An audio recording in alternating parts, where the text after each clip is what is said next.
Hi everyone, this is Alan Rosinski of Metro Manhattan Office Space. Would like to talk about something of an unusual topic today: why deals fall apart in commercial real estate. And specifically, these are deals for lease space lease commercial space in New York City. In my opinion, there's really 7 major reasons why a deal may not be closed. And I would define something, which is a deal, is a transaction where business terms have been agreed on, where there have been offers and counteroffers, and the actual business terms have been agreed to, and a lease has been issued. Now, just because a lease has been issued doesn't mean the lease is going to be signed. You're on your way there. I would say more often than not, leases are closed, but things go wrong. So I'm going to discuss the major reasons. First one is buyer's remorse, which in this case is really a tenant's remorse. And this usually happens with smaller companies that really don't know what they're looking for in the first place, often sole proprietors, businesses with one owner, and they really haven't been through this process very, very frequently. So they kind of can be all over the place. So maybe I've had situations where tenants have told me, this space is wonderful, I love it, you're a real estate genius. And within a week or so, they changed their minds. Maybe they found something else. Maybe they couldn't afford the security deposit.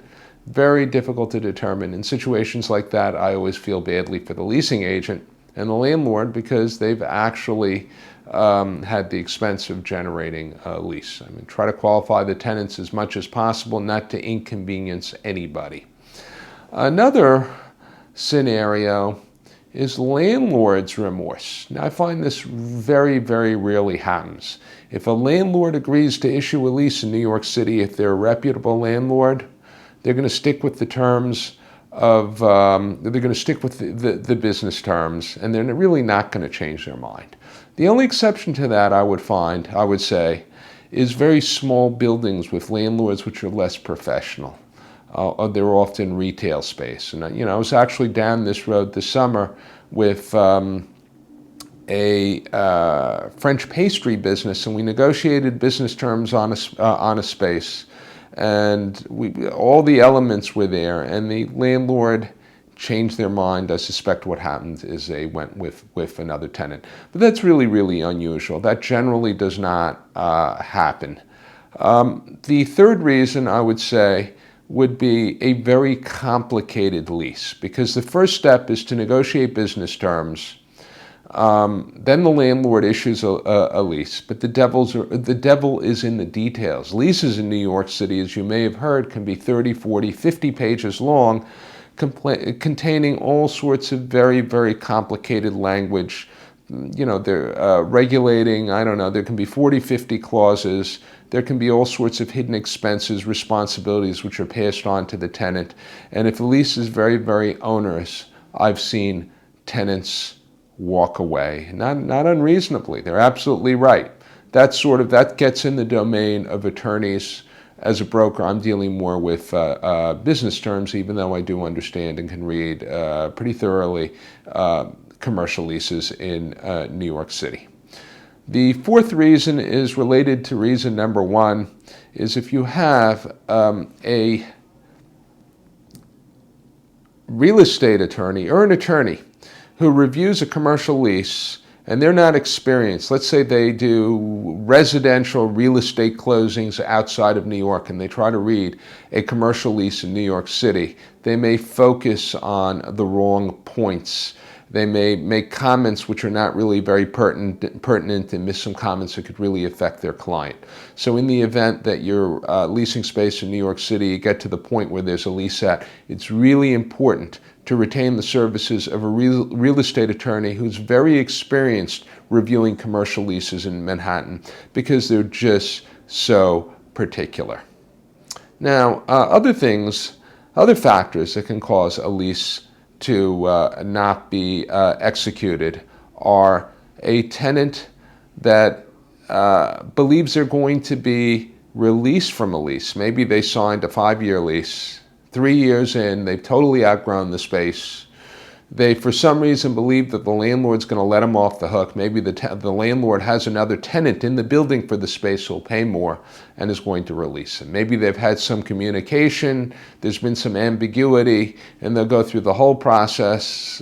Broker like me will do a fair amount of work. And when, after a lease is issued, I am told that they can't proceed because they're stuck.